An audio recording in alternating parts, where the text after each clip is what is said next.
I don't know why that made me laugh. We're back on another exciting episode of Starfleet Boy. We're back to back today, I love how Toddy. these episodes are always exciting. They're They're always exciting. adventurous. It's exciting for me. Um, have you tweeted this? Well, okay, Have you so tweeted the YouTube thing? I think hold on, let's see if if Twitter is streaming it Is right now. twatting They might have a correctly? limit. No, we're on. We're on there. We're So on. now We're live. We're yeah, so twatting. now I'm gonna do also available on YouTube here. Look at this, audience. Real-time housekeeping. What do you know? All right. And now, Toddy, if you'll retweet the original tweet, Why? because Why do I always see Elon Musk's tweets now? I was never interested in him before. same. I have actually have him muted, and now I've blocked him, and I still see his tweet. God damn, dude! It's So like weird. go away. It's really Okay, weird. just leave my Twitter feed. Twitter is not Twitter for me. Twitter is Star Trek. That's what it's there for. The only thing I want and need to see is Star Trek.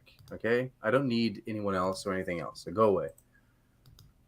Unless Elon Musk starts talking about Star Trek, I don't care.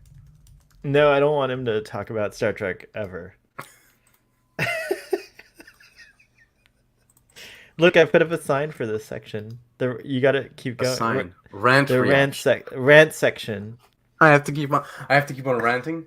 Just you don't have to keep on ranting, but why don't you give us a little? The only link between Star Trek and Elon Musk is the reference they made to him in Discovery Season 1, and I hope they deeply regret that. It was too soon.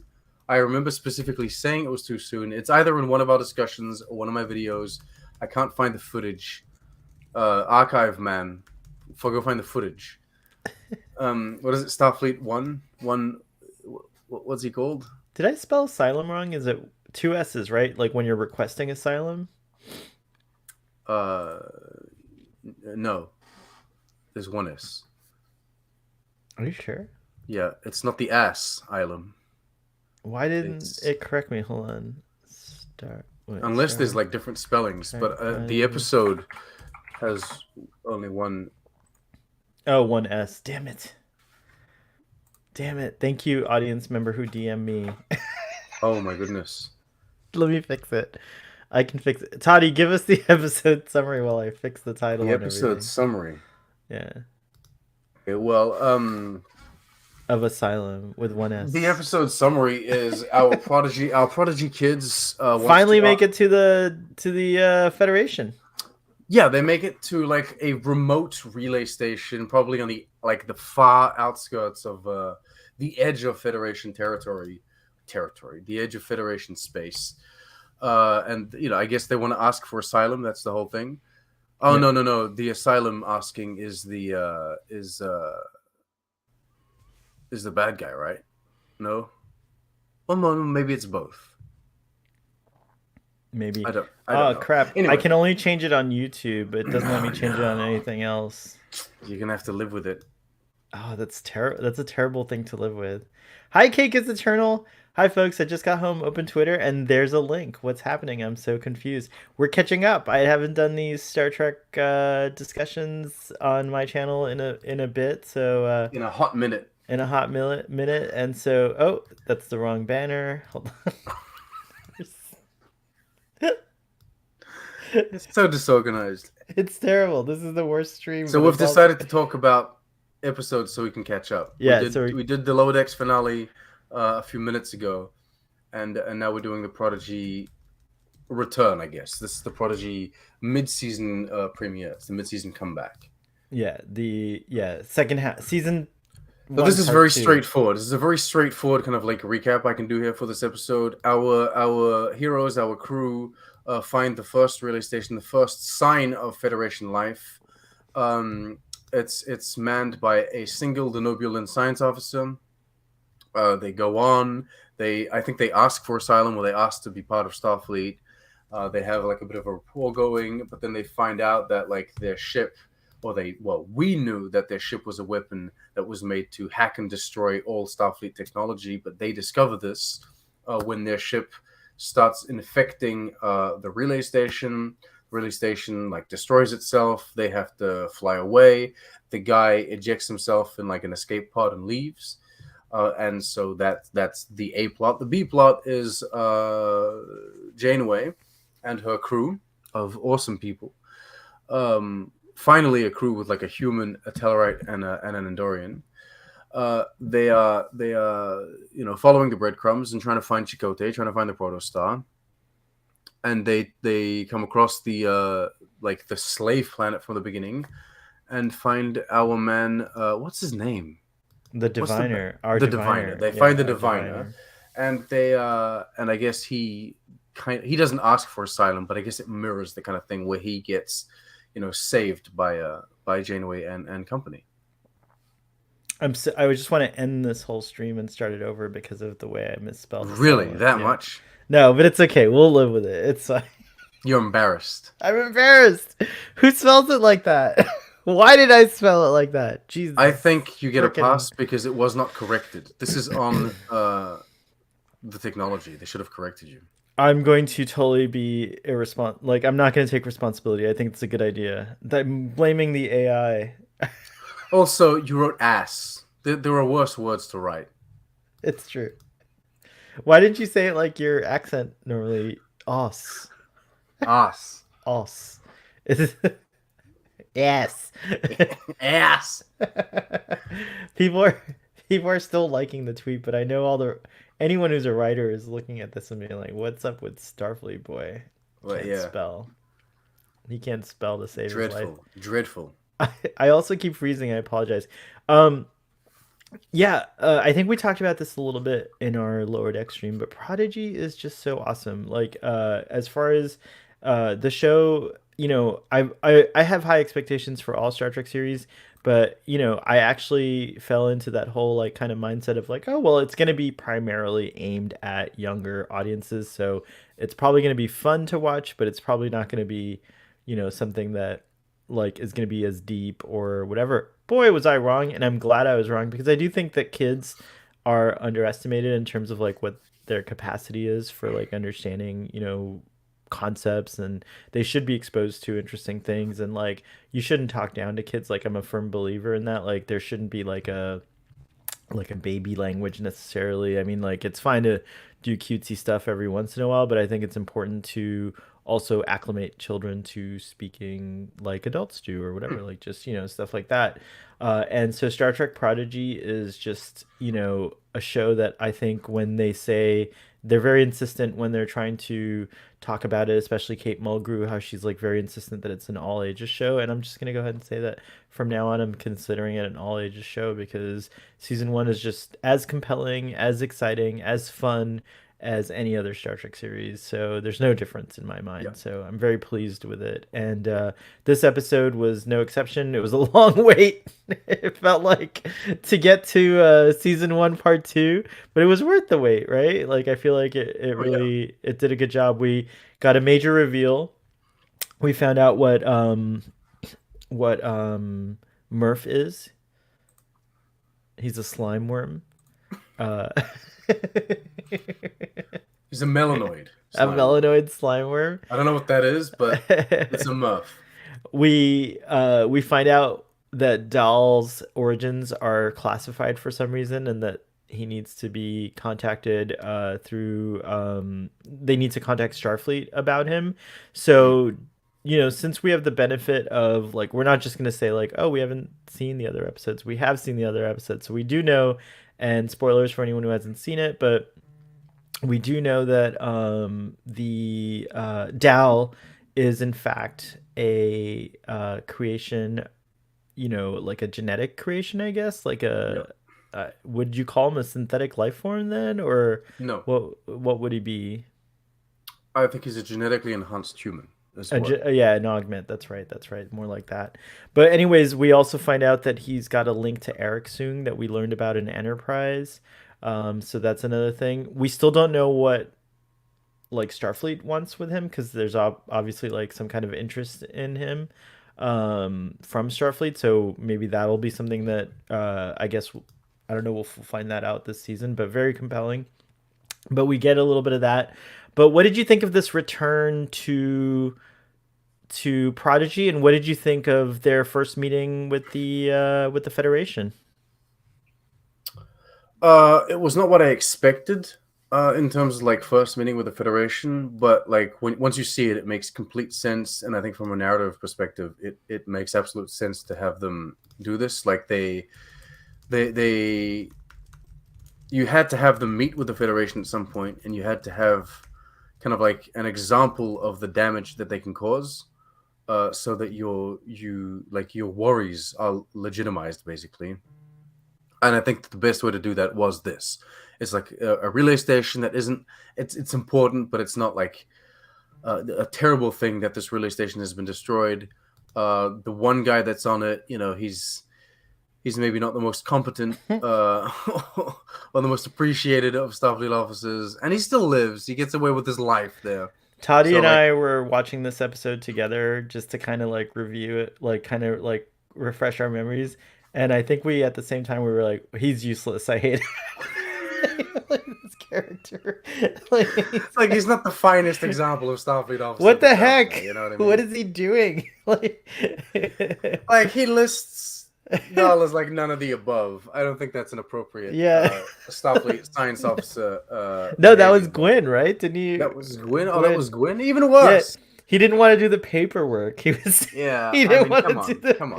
What, like, paperwork. what? Come on. No, that's not. I don't think. I think Dr. Phlox would be quite offended. At his kin there. Stress Free K, nice to see you. Also, Jill and Cake is Eternal. We got like a nice little audience here in the chat.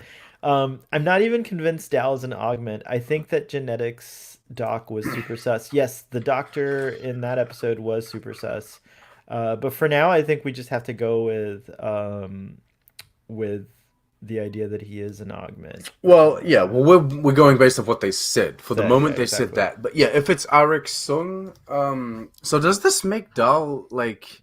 Because he has this whole. Oh no, that's another episode. Let's not talk about that. That's a whole other thing. Just real quickly, they said We're not that there yet. Dal was created. Dal is the handiwork of the proteges of Sung, and Dal's name is Dal LR, I think, or something like that. What is his full name? Dal LR or something like that. So maybe his creators were the LRs or something like that. So I Dal don't know. LR Star Trek. Let me see. RL. I had it backwards. So he's Dal R apostrophe EL, like Kal El.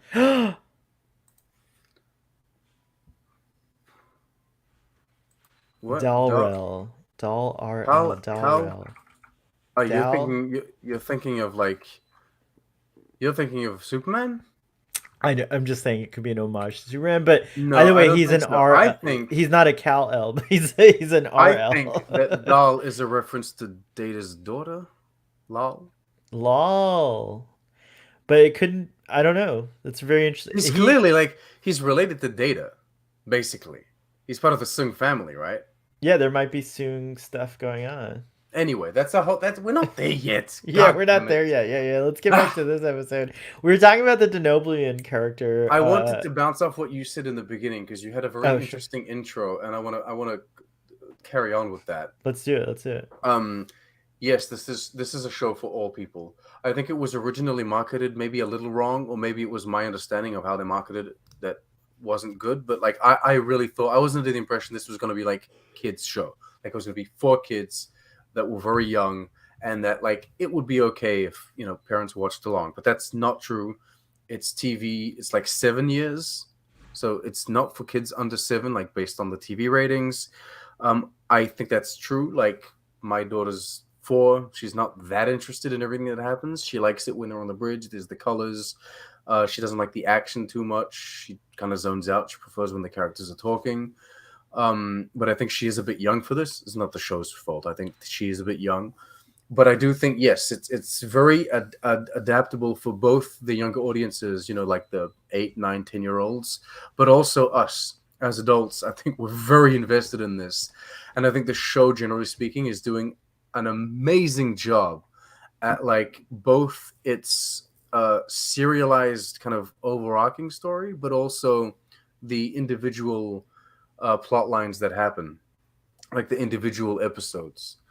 I think it's handling that very well, and it's also serving as, its mission statement is kind of to be like an introduction to Star Trek and Starfleet and the Federation and its ideals for like the younger audience. But I think that taking that, you can apply that to like adults that have never heard of seen of Star Trek before, and it works very well for that too. So I think, yeah, bouncing off what you said, it's not just for kids, and it's doing a very good job at being an entry point for Star Trek. Right on. And Jill says, by the way, that she's the same. Her mind wanders during fight scenes, and then she pays attention again when people are talking. So it's a universal experience. It's not just a kid thing, perhaps. In addition to that, I think, and I'd like to hear from the audience if there's anyone who feels differently about it, but one of the things that I think Prodigy also does really well is like not dangling these mysteries for too long. So I think that that's like a really difficult thing to do. We've seen it work and not work several times throughout modern Star Trek, and Discovery. I think is a good example of maybe where sometimes these mysteries don't play out the way that maybe the showmakers had hoped. Like I think like It's all about like pacing, isn't it? Like the yeah, mysteries yeah. in themselves are not so much at fault. It's really like the pacing of them, and there comes a point where it's like, okay, like, the audience. If the audience gets impatient, um, you have to ride that line, right? You have to be like, oh, I'm really excited. I want to know what's going. But like, there comes a point where it's like, okay, I've had enough. I just whatever. You know what I mean? Or So even yeah, just or even just forgetting mysteries altogether. Like that happens in shows too, I find. But Prodigy doesn't seem to just forget things. Like it seems to like really it's very remember. focused. I Yeah, it's think very this focused. first Yeah. season knows where it's going, what it's doing, and it's structured in very well. And yeah, I think you don't wait too long. You don't wait too long for like uh characters to meet up. You don't wait too long for like certain mysteries to be revealed. Yeah, no, it's well structured, well formatted. Right. And or maybe I think cuz like Stress Free K is pointing out like I don't know, I wish Gwen's father would get his memory back pretty soon. Like it just goes to show what I like is that it goes to show how much a Medusan can really mess you up. First of all, like that's interesting. But I think he is somehow resistant or getting his memory back, and at least he has the medical equipment to help him on the Dauntless. Technically, As he should never get it back. He should just be fried. But then right, we don't know his species and his makeup and yeah. and different things like there could be resistance that that maybe another humanoid doesn't or whatever. So that's interesting. But I do think that like things like that are also paced well. Personally, I think there are like long-standing mysteries that we might not find out for like many seasons, Hmm. and then there's also these like little mysteries that we're trying to like. I don't think we're gonna find out about Dal's parents this season. If we do, I'll be surprised, but I don't think we're going to find out like No, much that seems more. more of a longer kind of A thread longer that type of that they're thing, gonna right? want to invest in. Also, I don't hear a lot of folks talking about it, but Jankum's a huge mystery. Like, and we've got a few things like in the next episode about him Because no one possibly being likes a. him. I like him. I like Jankum. I think he's a sweetheart at heart. Like, I think he No, wants to. Yeah, it's like, even the Vonnegut are still a big mystery. Like, why this beef? Why time travel to prevent why is what first happened to the contact? Cation?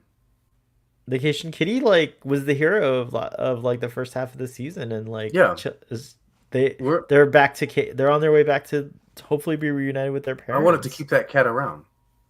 I was hoping that they would join the crew as well, but we got Leggy Murph, which is even cooler, I think. Like, you're Like, jumping ahead. that's a Dom Paris thing. Yeah, I'm jumping ahead. Oh, he's bringing his Trick Central stuff to this little planet. Hey, Starfleet Boy gets around. That's why I'm behind on my own streams, because I get around. I'm hopping I'd like around to everywhere. officially announce, by the way, that I have subscribed to Trick Central. Oh, excellent, excellent. My headphones are dying, so Toddy, take over. I Oh, wanted to oh, show my I'm support to just my gonna to my switch to my something wonderful here. friends.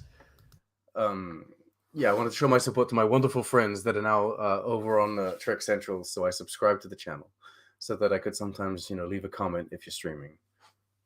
Can you hear me? Or are your headphones dying, or what's going on?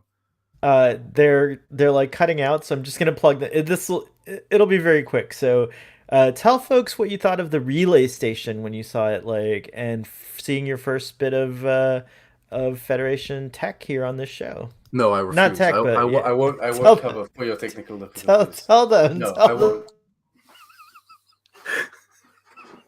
won't. I really like the relay station.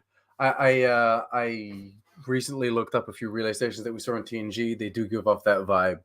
I think it kind of makes sense that there would be like these relay stations really far out on the edge of Starfleet or Federation, kind of like borders. I don't know if it makes sense that there would be only one person.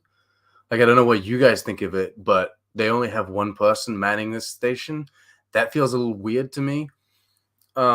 He doesn't feel like the best officer, and I guess Starfleet Bueno will get into that. But no, it's just weird that he would be alone. I think it's dangerous. I think, yeah, he can probably go mad a little too quick. But visually speaking, the relay station looks good, and visually speaking, the show always looks fantastic, especially when it comes to like landscapes, space, ships and stations, and yeah. So I really like that.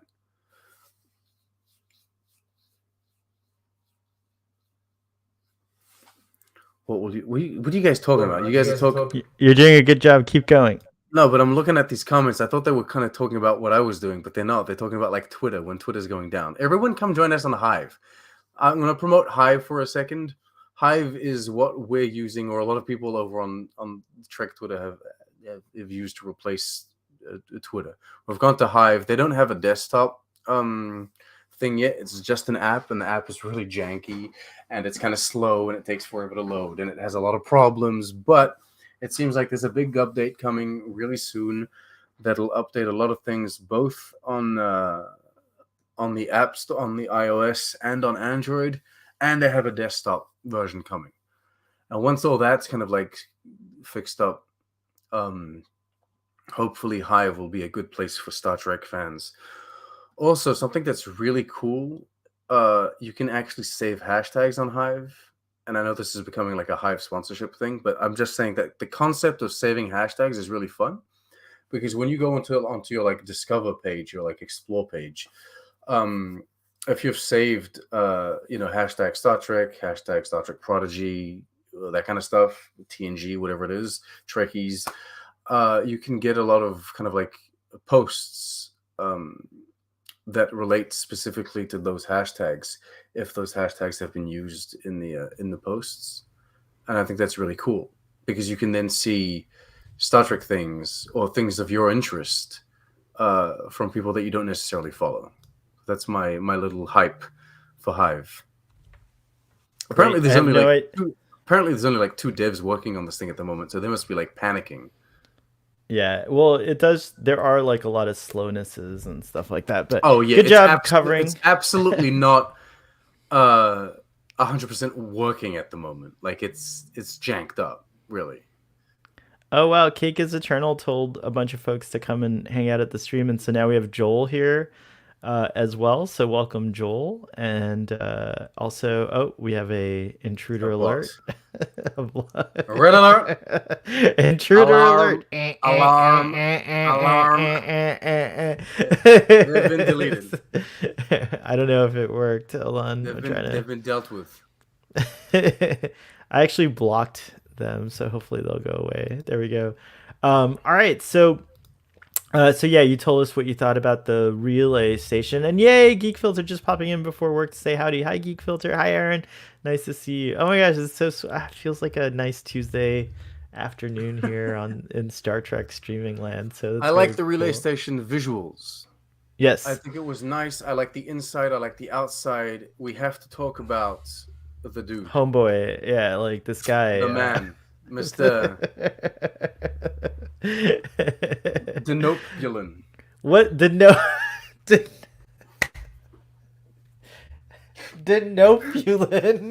I never. Oh my gosh, I don't know. I don't know. I'm sorry for being cruel and harsh. This poor dude. Um, I don't get I don't get this whole thing of putting him on a relay station Alone, all by alone. himself. That All that by himself, yeah. that doesn't It's feel like it doesn't feel nice. It doesn't feel like something that Starfleet would do.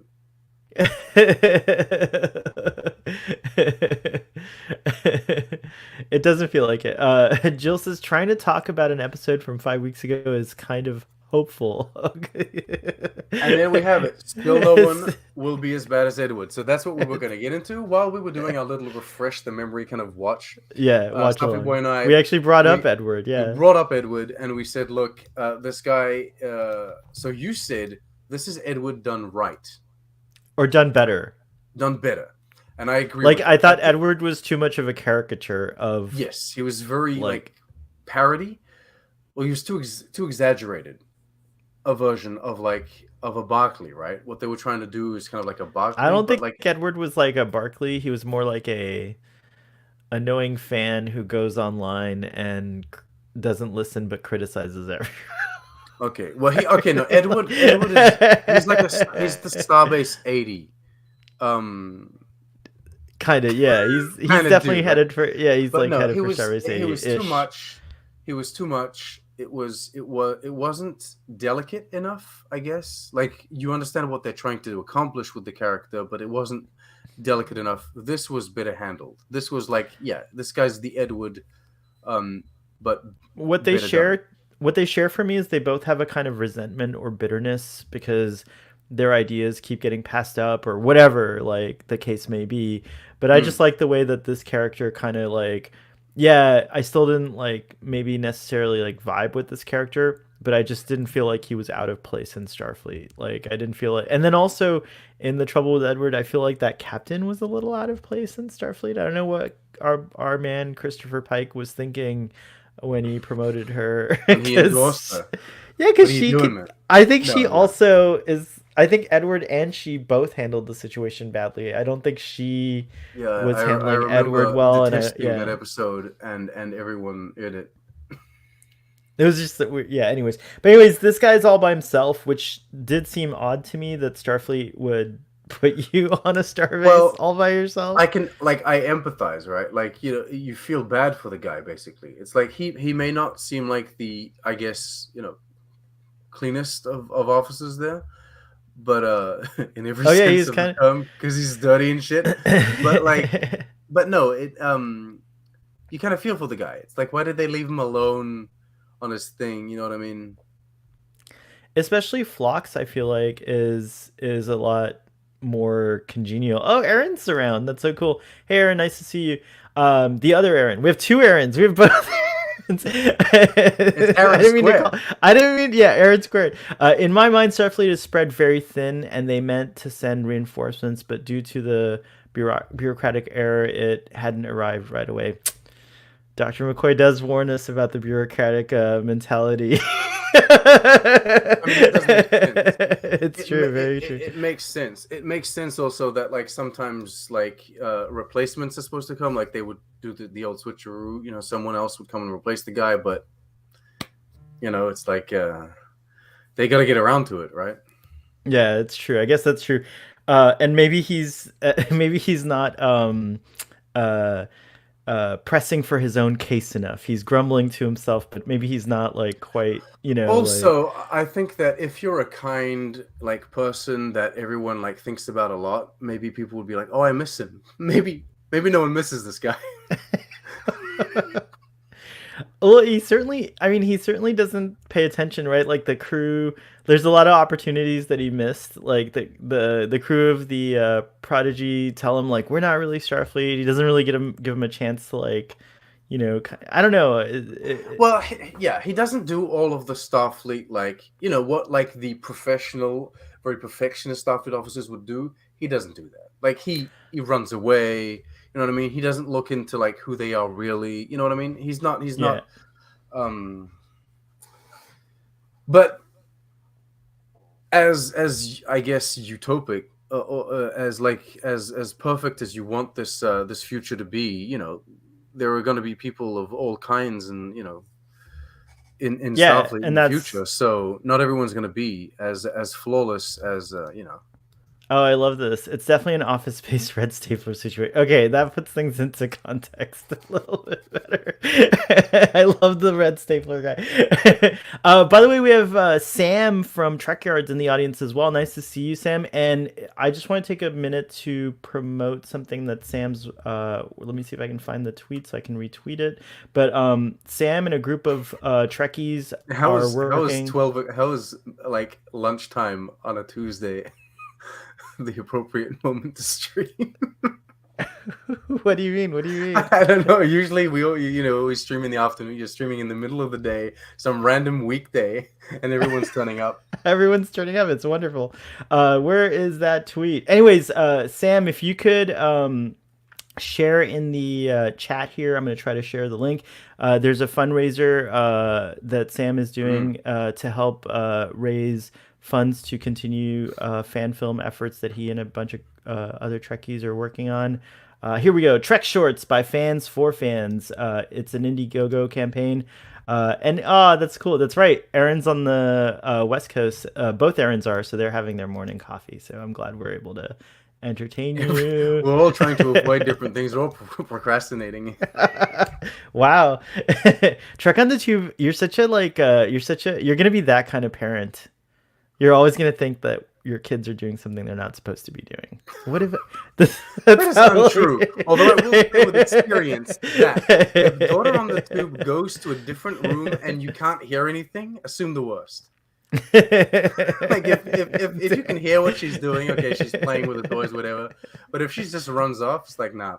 Look, Cake is Eternal's about to cook dinner. We're like we're spread out all over the Federation here. It's really wonderful.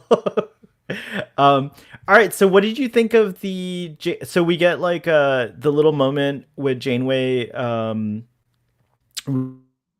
like using the holodeck to kind of reminisce the last time she saw Chakotay, and we get a little bit more information about the Protostar's mission, I guess, or her launch anyways. Yeah. And just a little bit more about Janeway, and then we get introduced to the Dauntless crew. So what did you think about all that stuff? I loved it. I mean, first of all, I think it was very well handled. Not only does it make sense, like in universe, that she would, go over these holographic records, but also it's a great way to like naturally show us, kind of like tell us about that story, what happened, and when she said goodbye, etc. to Chakotay. I love seeing Chakotay again. I know that over the years, the character itself has become a little, I guess, controversial in terms of like the Native American representation, and like that's had their controversies. I'm kind of expecting maybe a few course corrections to come into play in terms of that, if we see more of him as the show progresses. But like, I love Chakotay. Yes, I have always been one of them people that have kind of shipped Chakotay and Janeway together. It just you have. It just made sense for me. Like, I've never been actively angry about like the 7 of 9 Chakotay thing that they did. Like some people have been. I wasn't against that so much. I don't think I've gotten to that point yet. I really need to like. It's really late in Voyager. Okay. But no, Chakotay and Janeway always kind of like made sense to yuck. Yuck from Jill.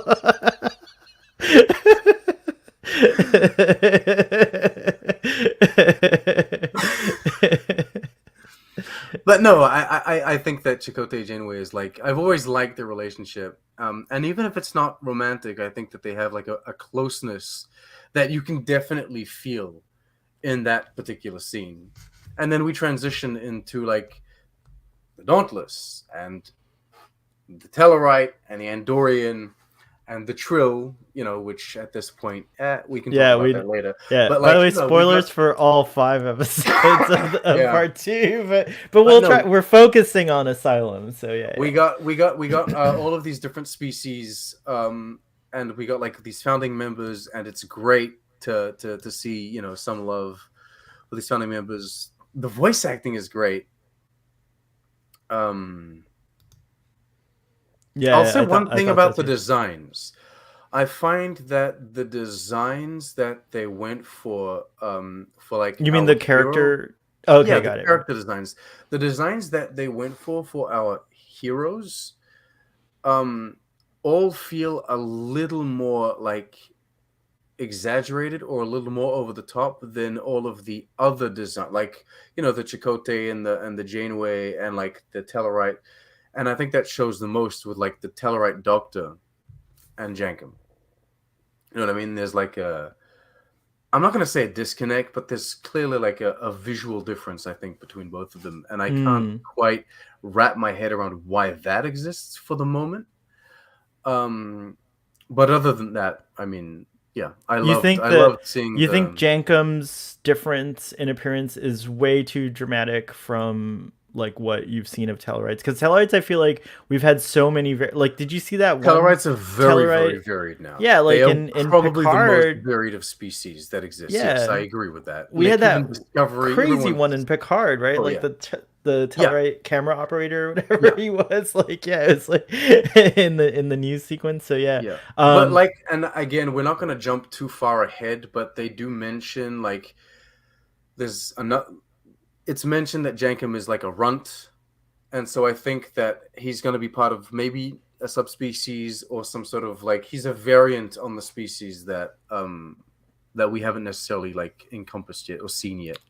And thanks, Aaron, for chiming in and confirming that. We're representing the many variant species of Tellarites seen across all series. So yeah, that's very cool. I like that too, because my biggest kind of like complaint about classic Star Trek is the monocultural, mono-looking species. Contemporary Star Trek is doing a good job at countering that, I think. Yeah, countering that. Yeah, I mean, like with the Romulans and now the Tellarites and even Vulcans, hopefully get a little bit of diversification of haircut. Maybe Vulcans can get different haircuts. Like, hey, it was a fashion. like a long-standing fashion for like hundreds of years. Well, I mean, okay, Vulcans, they say they say that they control their emotions, but that's not true. They're very judgmental. And as soon as you like deviate from like what everyone else has haircut wise, they all become very judgy. They think that you've gone off the rails. You know what I mean? They think that you've become eccentric. So I can understand this peer pressure. They peer pressure everyone into having the same haircuts. Stress Free K, we talked about this a little bit while we were watching it together. This episode station manager reminded me of a Lieutenant Sahil who was stranded on the relay station in Discovery. So that's what we were saying, but we were saying that Sahil, he's kind of like the anti. He's like the anti-Sahil, yeah, because Sahil like definitely. Also, Sahil had no choice. He was like, "That's it." Like, there's no, like. Sahil was not in Starfleet. Yeah, he represented a Starfleet officer, I think, a bit better than this poor Denobulan dude. Also here, speaking of Jankum's size, making the character smaller was also an intentional choice to give younger audiences a literal point of view in what is usually depicted as an adult world. That makes total sense, actually. Love it. Yeah, very cool. But you'll notice that like it's not episode. I think it's the end of episode 1. But the end of episode 2, whatever. Like when Janeway appears, like she's always so much like longer and taller than them. What are the ages? What are their what are their ages? Because from what I understand, Rock is like 9. I think she's the youngest, and I'm putting Gwyn at like maybe a 17, 16, possibly. I think, and I think Jankum is like 100 and something. Dahl would be like technically like a 15-year-old, maybe something like that. Dahl's probably around the same age as Gwyn, don't you think? I think he's a little younger. He feels just a little younger. That's where I put him. I put him at like a 15. I put Gwyn at like maybe a 17. And what about Zero? Where do you place Zero? He's timeless. He's like ageless. Well, Zero's they're just different. And then I guess Murph is the youngest because Murph was a baby and now Murph is a toddler. I get that impression. Is that how you see it? Well, Murph's I think Murph's a teen now. You think so? Yeah. He's like teenage Groot? That's what I see, like he's going to be like annoying? No, I'm just kidding. Although you could be right. Maybe Murph as the Blob was like Groot in the pot. Ooh, This And is a then cool little a cool little tidbit. Hologram Janeway is canonically a few inches taller than the real Janeway. For clues as to why, I suggest watching Fairhaven. All right, I will watch it. ooh, ooh, delete the wife. Delete the Or is it just wife. delete wife? I forget, but I don't remember, but that's pretty cool.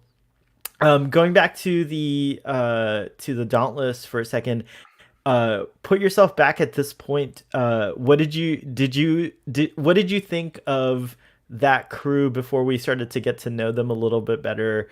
And who's your favorite character on the crew other than Janeway, perhaps?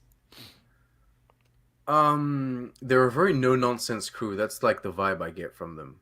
I feel like Janeway, she's become a like a no bullshit kind of like vice admiral here. Um, she's on duty. She's like, we got to do this, and then I love how she's kept her like her unwavering.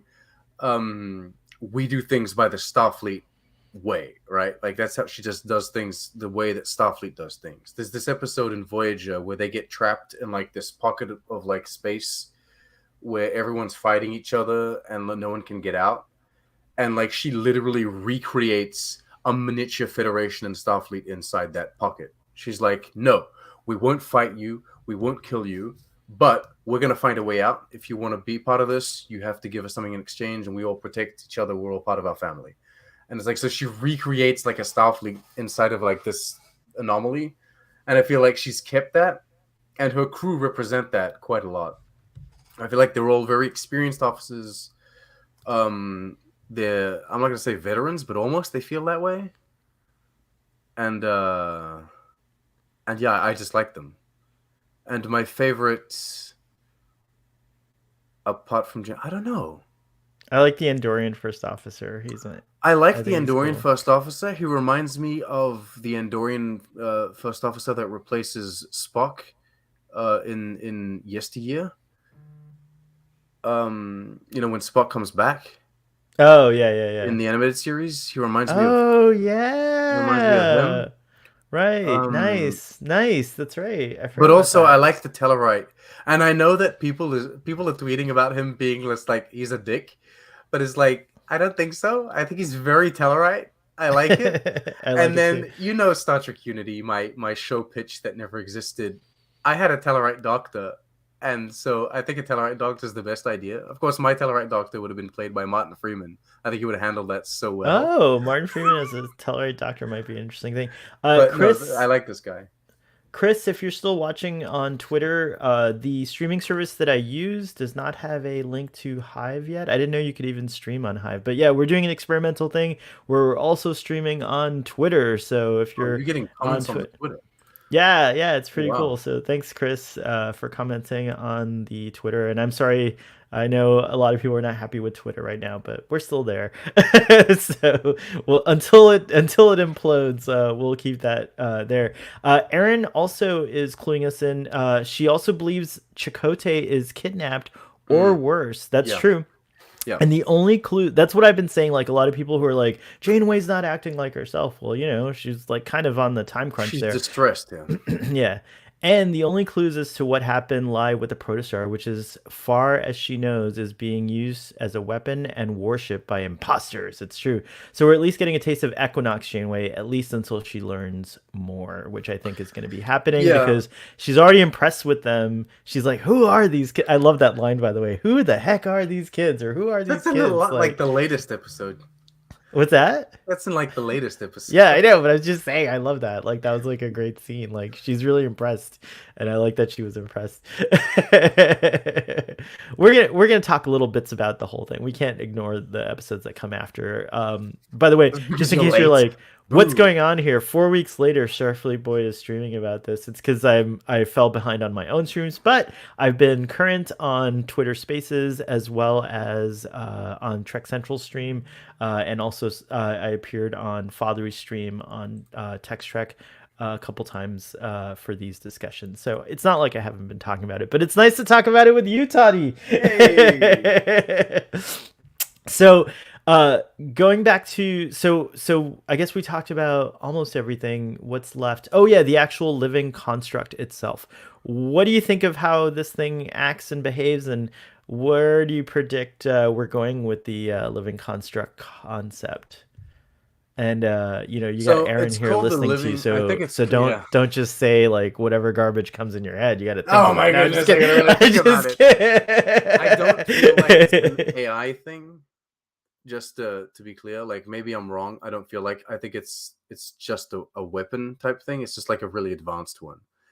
Um, and I don't understand what it is at the moment. But I think that's done on purpose. You're not supposed to understand what it is. The characters aren't supposed to understand what it is.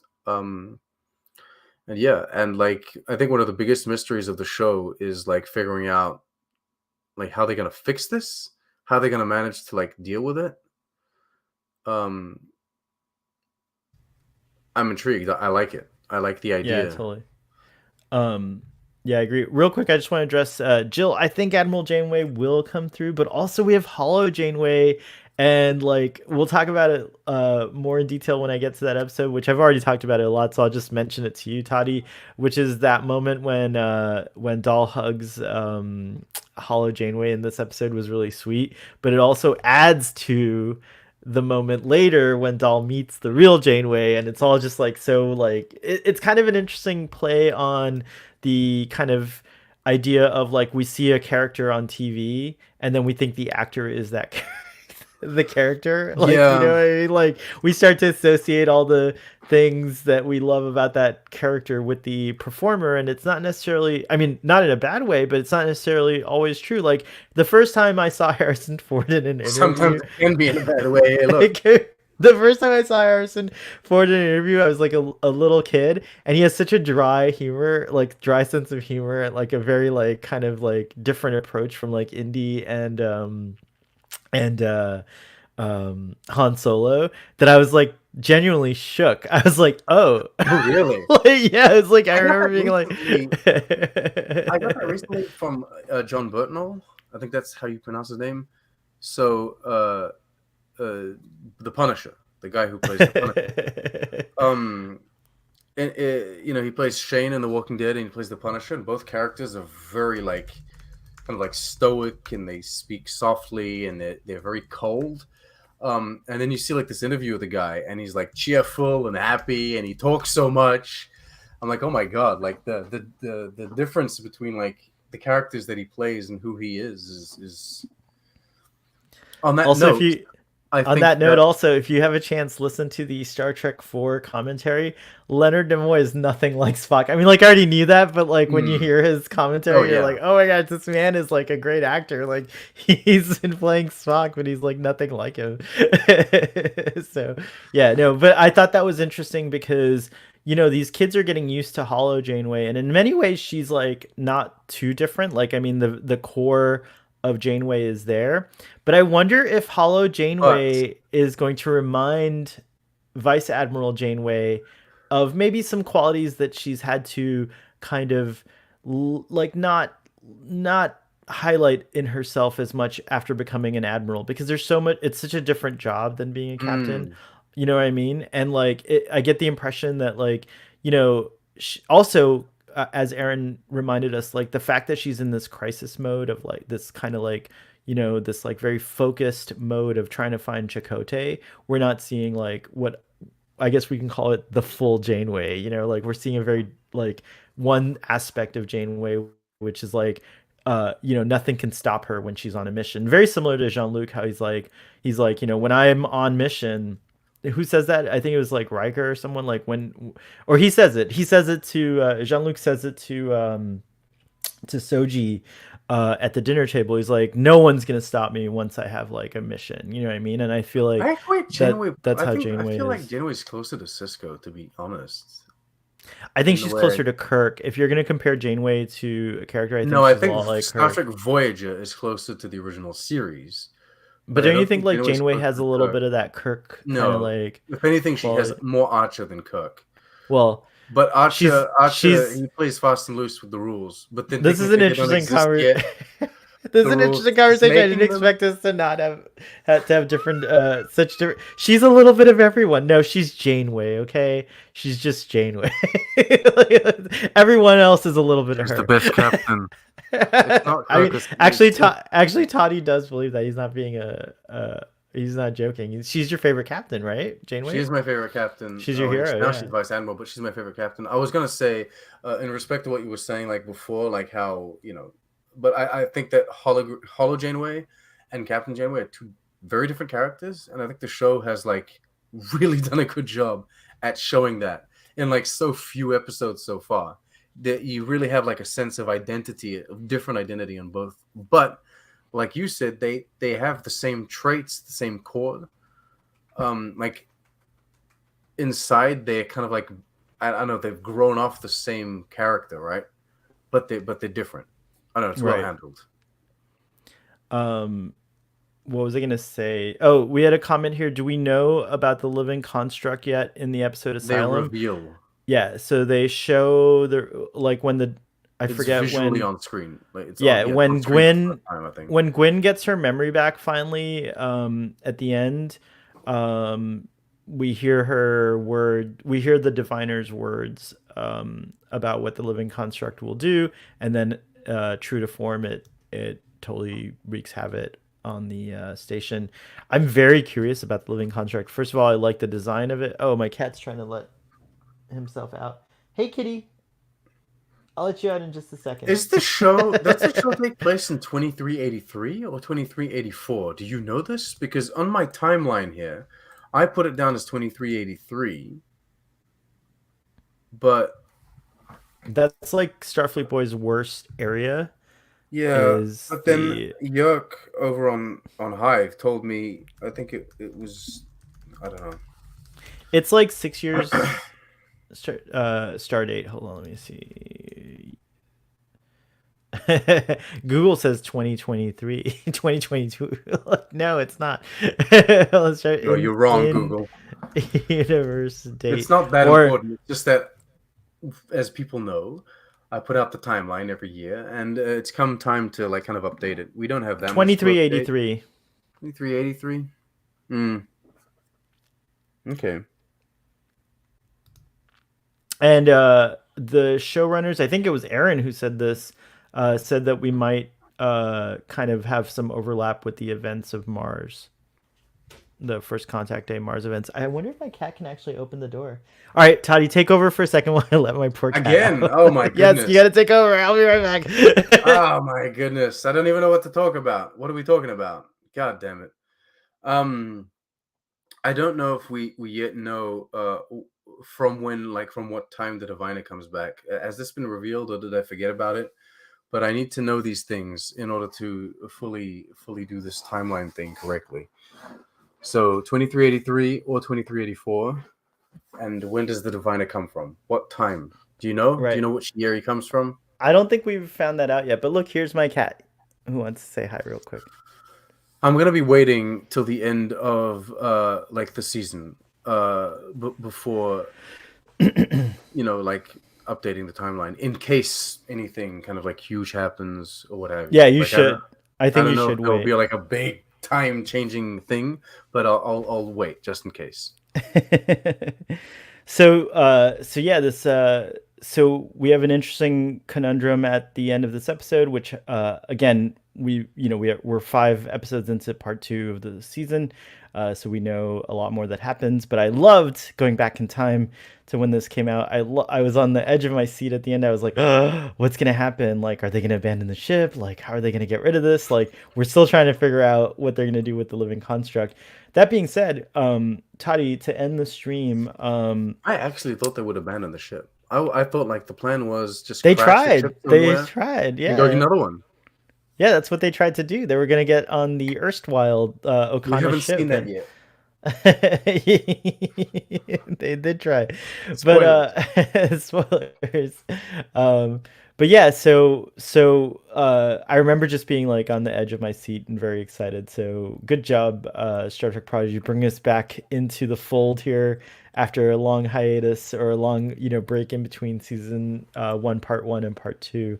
Any final thoughts and a rating? I guess for me, my final thoughts for this episode is it was exciting to watch it again. It still holds up, and obviously we're well into the second half of season one now, and we've got 5 episodes to go. So there's still a lot to be discovered, but there's a lot of developments, I should say, have happened. So yeah. Hmm.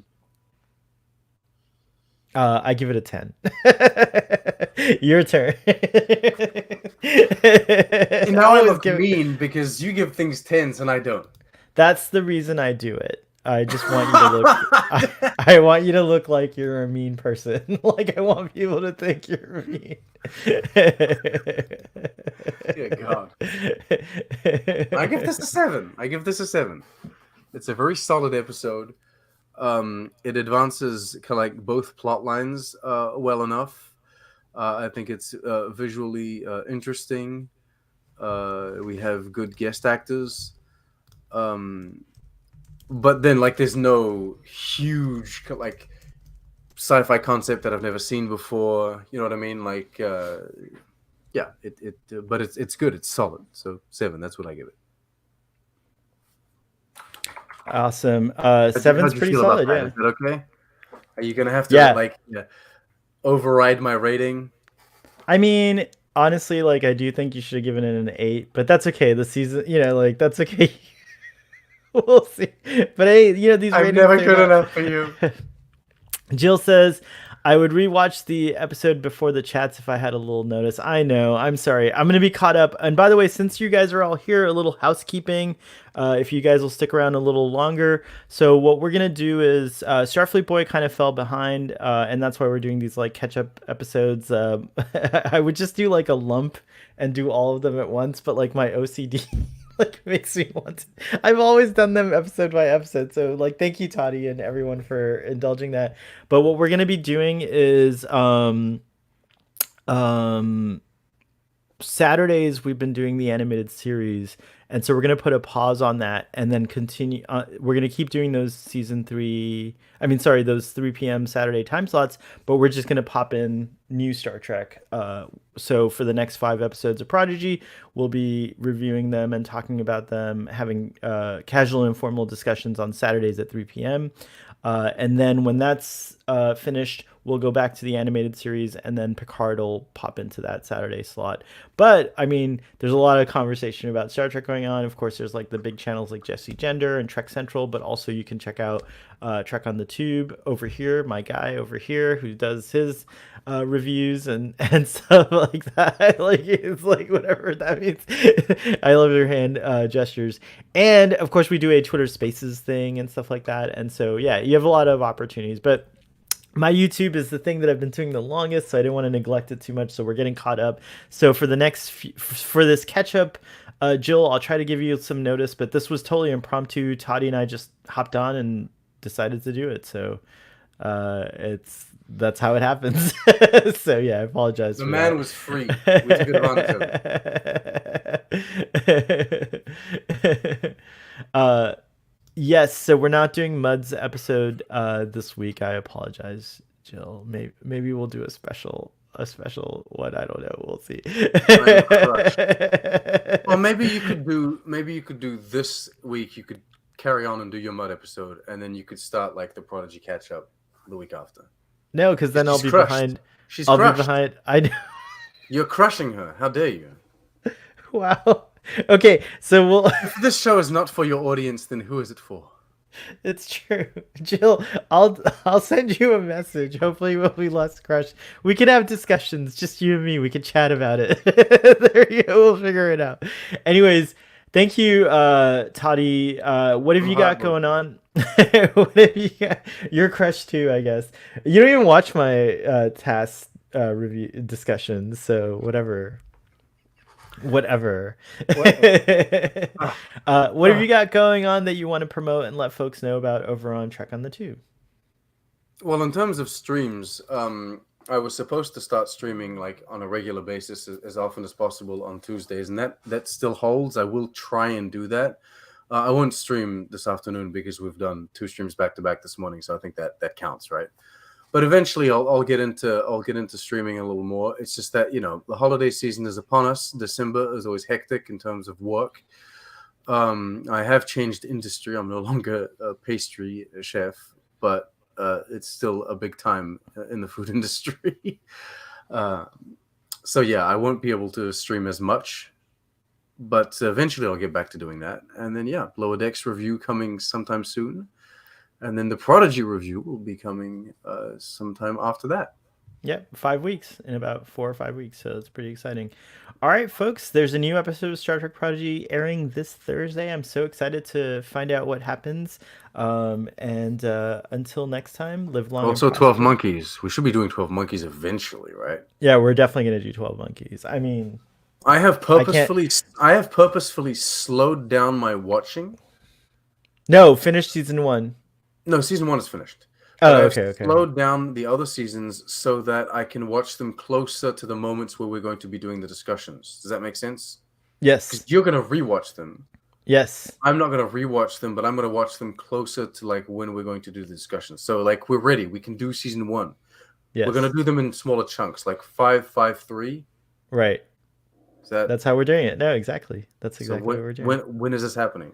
Tell the people. Don't put me on the spot. Stay tuned. You'll Stay find tuned. out. Stay TM. tuned. TM. Yeah, exactly. Coming soon. Don't rush a time traveler. It's like, come on. I've got Don't rush a time rush a time traveler. traveler. Exactly. That is a quote. All right.